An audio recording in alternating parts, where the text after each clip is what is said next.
Okay, welcome to the channel. So this is week 2, vlog 2 of 2024. Last week's training was great, really good, really enjoyed it. Mileage is going up slowly, but it's getting into that sort of 80 to 90 kilometer mark, which is fantastic. A small niggle with my left knee and a small niggle with my right Achilles, but I think it's all fine. I've been training on that, and I talk about that briefly in these videos that you're about to see.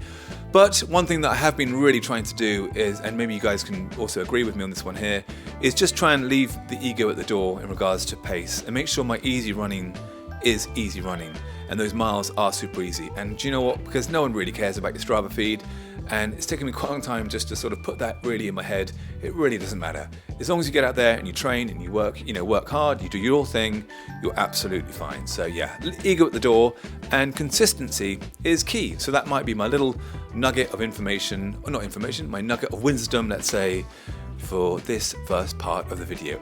As you see, kick off obviously with Monday. It's not the most glamorous of starts, but it does get better, so stay tuned. I will talk a bit more about those stretches and things throughout these videos.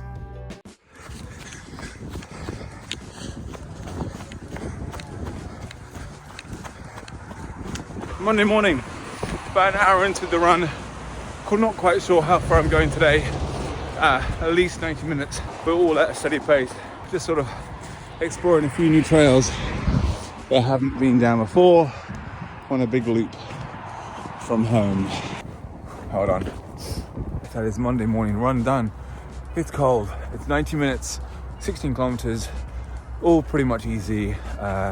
90% road, a little bit of trail, but actually it was mainly road. There wasn't many trails there. Just wanted to stick to the safe ground. So nice start to the week. I got to say, I'm actually starving and hungry now. I didn't eat enough this morning. I only had like a tiny half shake and then one gel. So way too few calories today. So I'm gonna get back, toast, peanut butter, a couple of eggs, jam, not with the eggs, and cup of tea.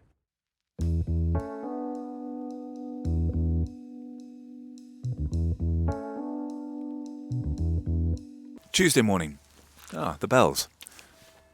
I've just got down to a place called Shere because I've just dropped my son off at school Cranley for his assessment day. So I thought, whilst I'm down here in this area, I'm going to get out and get on these lovely, beautiful trails because it is a lovely, crispy, sunny January day. It is pretty beautiful around here. I forgot how nice it was, and also how quiet it is. No one's here. But then I suppose it is a Tuesday morning. And actually, no music today. No headphones, no music. Just peace and quiet and a few hills.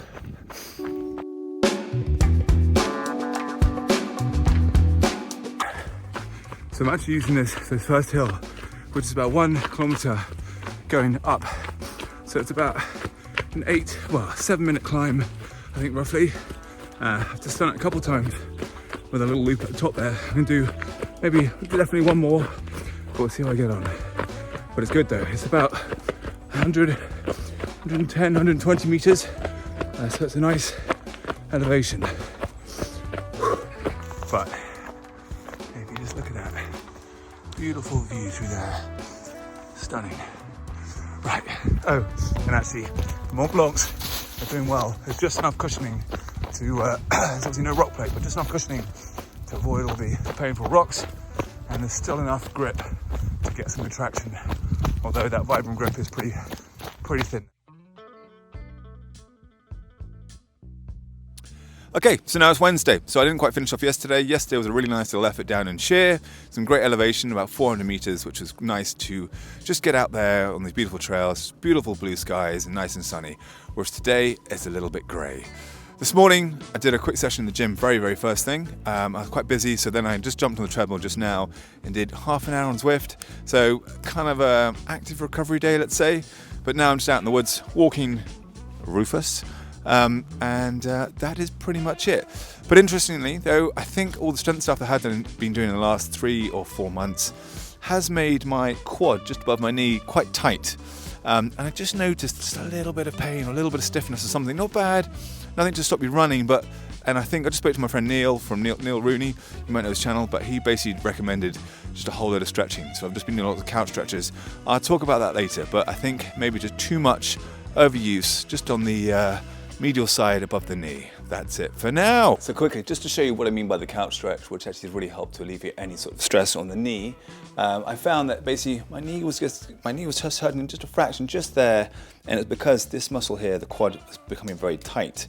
You want to dig your knee as far as you can back into the couch. So it's then you'll want to bring yourself back so your quad is then parallel with your calf, and you want to try and stand or sit upright as best you can, and you're going to get a deep stretch all the way down here. And this is the couch stretch. So you can play around with it even more. If it's too tight, you can lean forward, or if it's easy, you can get even more upright. But to be honest, I can't get much more upright than that right now. But there we have it. So that is known as the couch stretch, which you can hold for about 30, 40, 50 seconds and a few sets. But there are loads of tutorials. Kelly Starrett is brilliant, actually. There's loads of tutorials on YouTube. So you should have a look for a better example than that. But that's just a quick example of what the couch stretch is. And actually it feels really, really good.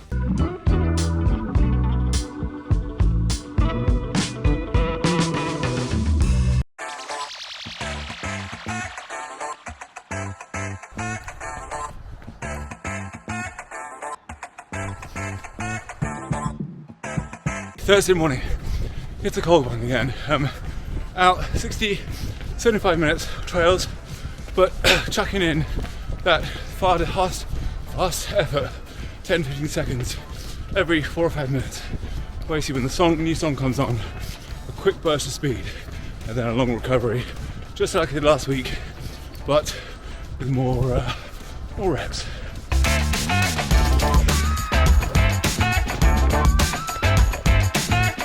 Okay, two quick things. Firstly, I alluded to something yesterday about my knee slightly hurting.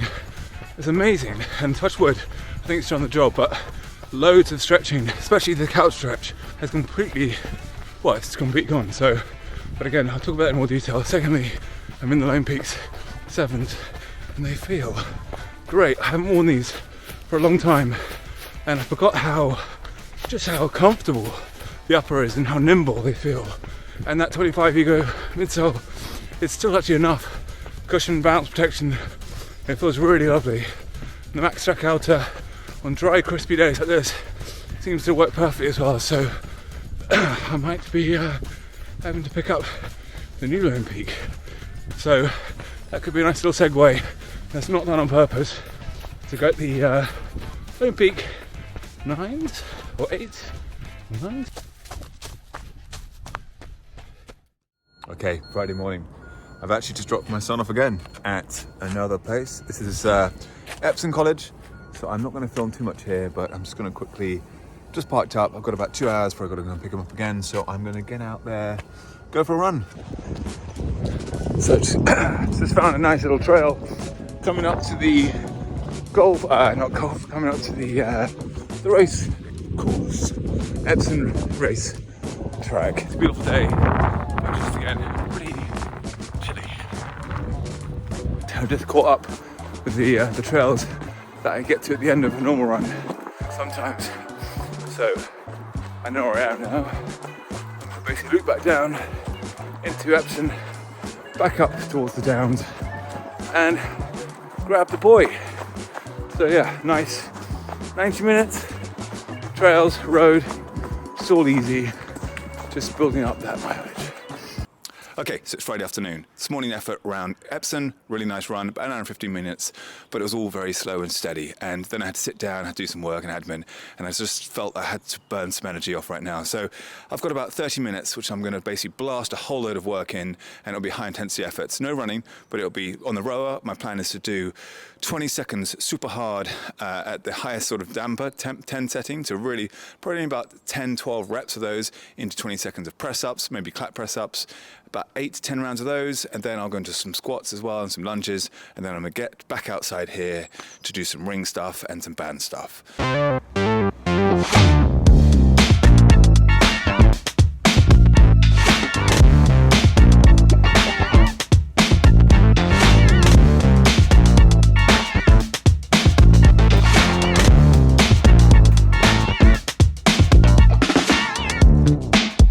So that is all the hard stuff done with the rower and things, rower and press ups. And now I'm just gonna come out here and finish off just a bit of single leg stuff. Hopefully you can see this. Basically grabbing these for support, and you can get a full range of motion, dropping right down for single leg sort of squats, all the way down for about 10 to 12 reps for about 4 to 5 sets.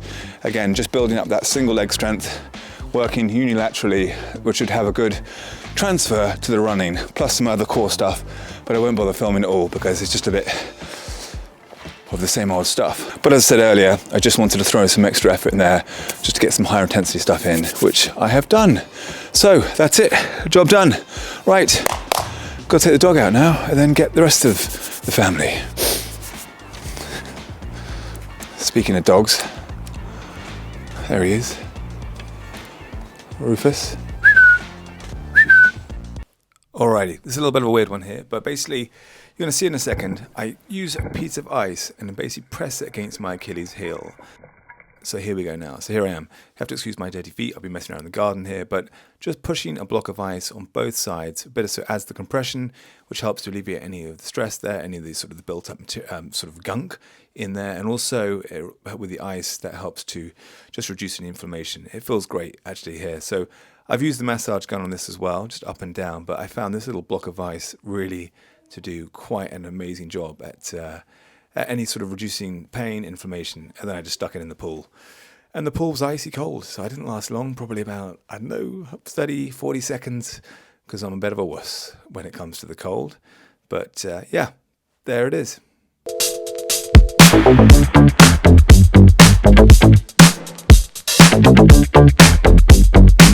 Alrighty, job done. So super easy, 45 minutes, 7.5K, and that is Saturday's running done. Right, oh, and actually, in the back in the Lone Peaks today again, really very comfortable. That upper, you just forget about it, and you do get that much more ground feel. But anywho, I'll talk about that later. Okay, that's it. So thanks very much for watching. About 72, 73 kilometers of the week, all predominantly pretty easy going, so following that 80-20 rule.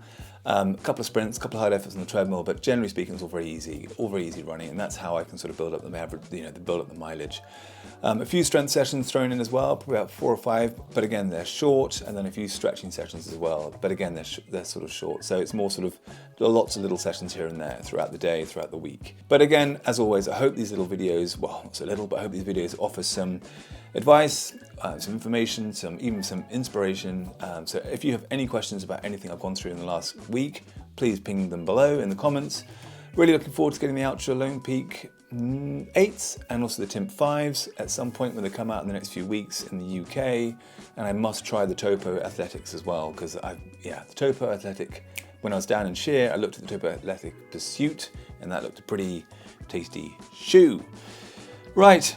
That's it. I'm going to say goodbye here because hopefully this hasn't gone too long. I'm not actually sure where we are in regards to time, but I try to keep these videos to about 10, but I'm ruining it now by just saying this, so I'm going to shut up. All right. Thanks very much for watching. Oh, and if you haven't already, please click the like button and subscribe because, again, it really is helpful. And I will see you all very soon. Right. Ta-ta for now.